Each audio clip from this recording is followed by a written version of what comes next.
On October 14th of 2020, Adam Butcher uploaded a video on YouTube titled What Happened to Crow 64. Taking the form of a video game history lesson, the video describes an unreleased platformer for the Nintendo 64 and the mystery surrounding it. Adam Butcher is a filmmaker, and this video is part of a new ARG, meaning alternate reality game, meaning the story and the game presented by him don't actually exist, and are created as a mystery or a game for the viewers to solve. It actually tricked a lot of people at first glance, notably the large YouTuber Chugga Conroy, who commented, "What a wild ride. Here I wondered how I missed such a deep story in N64 history, and then it hit me partway through." Adam's video tells the story of an unreleased platformer for the Nintendo 64 called Catastrophe Crow, and its creator, Manfred Lorenz, a German game designer and founder of Opus Interactive. The game was revealed in 1997, advertising something called an Eternal Revival System. This is dismissed by the narrator, but take note of it because it'll be important later on. The video also mentions that the game was based on a drawing by Lorenz's daughter, another notable piece of information. After being hyped up for a holiday 1999 release, the game was delayed indefinitely. While employees of Opus became more and more confused, Lorenz stopped leaving the office to go home, and was said to have found something that was not his intention in the game. When asked to think of the player and release Catastrophe Crow, he said that the player was gone. By 2001, the company had fallen apart, and Manfred Lorenz had gone missing along with computer equipment from Opus and his sailboat, which was later found empty just off the coast of Germany. The video shows a note that he left behind, saying that he had finally gone home, with a string of numbers and a drawing of a crow near the top. This is also important to take note of. The rest of the video is gameplay of a supposed development copy that Adam bought on eBay. It seems normal at first, but changes when he reaches the top of the first level. A crow is seen here working at a computer terminal surrounded by pawns, with numbers scrolling across the screen. When the player tries interacting with this crow, unreadable text appears in a bubble before the game crashes. This is where we get into the most important tool to understanding the ARG surrounding Catastrophe Crow, ciphers. Around early 2020, a bunch of channels vaguely themed around N64 content uploaded gameplay clips of Catastrophe Crow in preparation for Adam's video on the game. In one of these called Catastrophe Crow N64 Playthrough, we see the pause screen of the game in two forms, a normal one and an unreadable scrambled one. This is called Crow language by the community and can be converted into normal English pretty easily because all it does is change each letter into a different one. The other main cipher used in the Catastrophe Crow ARG is the Vennier cipher. For this one, you basically input a string of numbers and a keyword, and out comes readable English. Back to the video, we can now decode the string of numbers on Manfred's supposed suicide note, which also uses the Vennier cipher.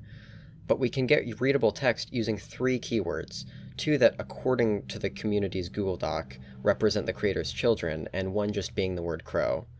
If the string of numbers is decoded with the word Thea, Manfred's daughter, it reads, "is not for you," but if you decode it with the name Nils, his son, the text reads, "Nils, I'm alive."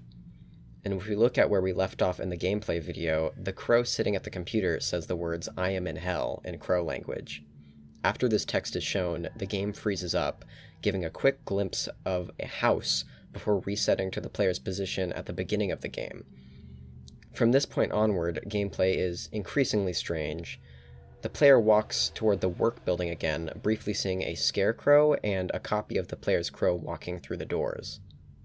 Inside the work building again, we now see that the computer entrance to the first level is gone now, before attention is brought to a ringing phone in another room. Adam goes to the phone, which can't be interacted with at all, and turns back. We see an older-looking crow go through a hallway in front of us. When the player follows this crow, it goes through a wall and out of bounds, where the phone ringing and all background noise eerily cut out, and a figure is seen in the distance of the void. Upon closer inspection, this figure is a crow standing at the edge of a small boat where it jumps and sinks underwater, holding some objects that the community pretty much agrees are computer equipment. This represents Manfred Lorenz's actions after he went missing. Adam jumps in too, falling down into a foggy, forest-looking area, where he comes across a grave labeled Crow, with an older-looking crow sobbing next to it. When trying to interact, only an empty text box appears. The camera is adjusted to show an overhead view of the scene, where the player tries to jump into the grave, failing and being interrupted by the return of a ringing phone. Adam tries to leave the area down a flight of stairs, but this disturbing scene is the result.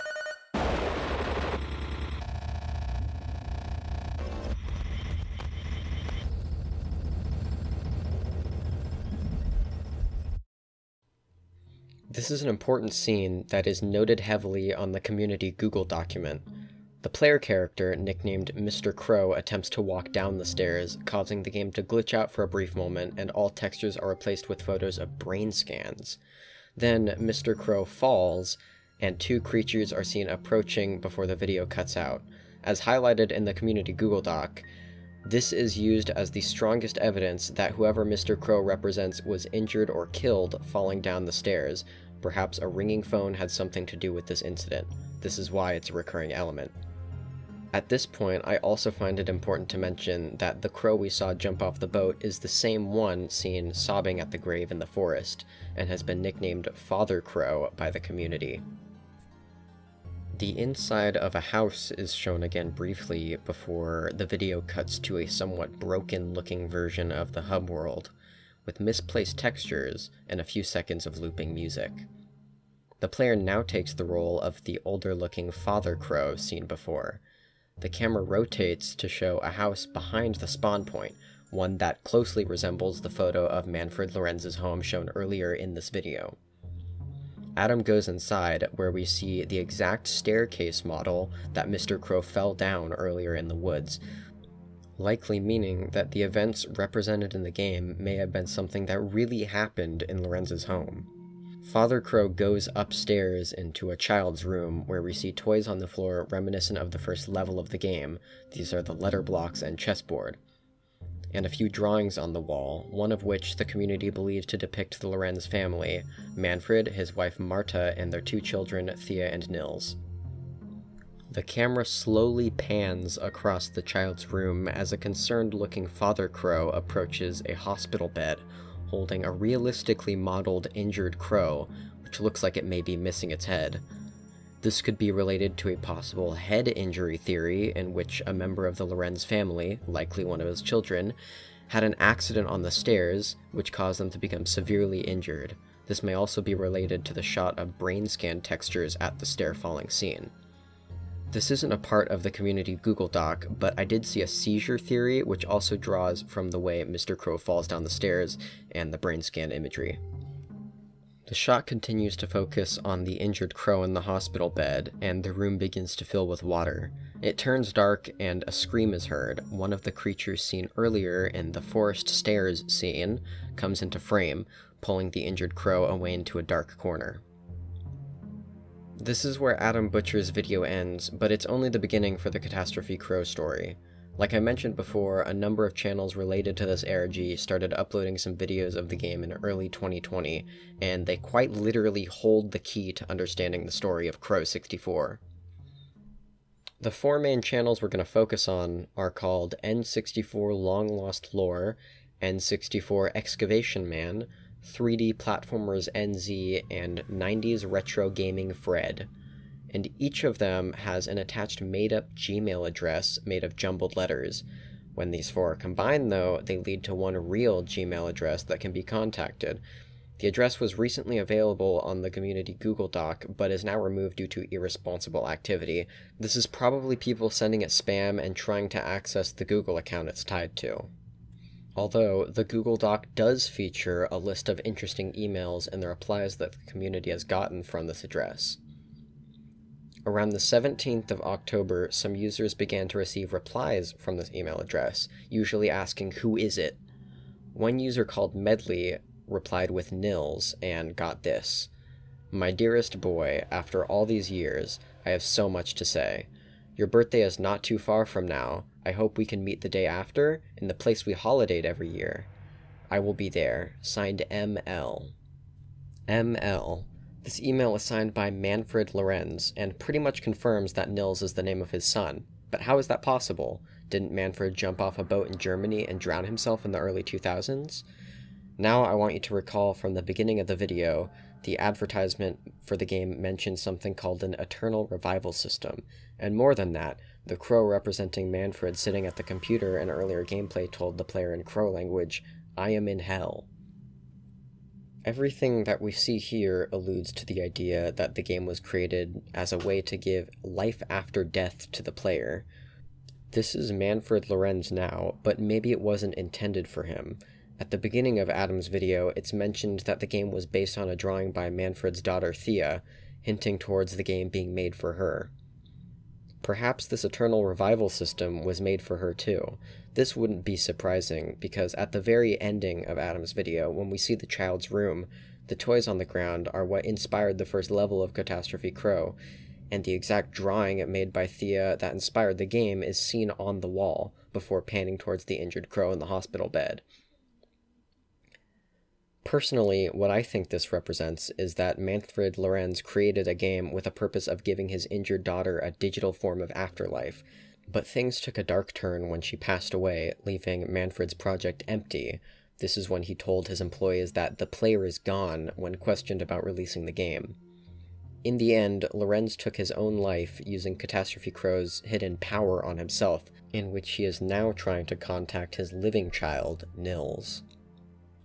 Now, of course, this is all just speculation. The community has a Reddit page, Discord server, and Google Doc dedicated to solving the mystery, and there are likely way more fleshed out theories that you can read up on through those sources. These are linked in the description for those interested.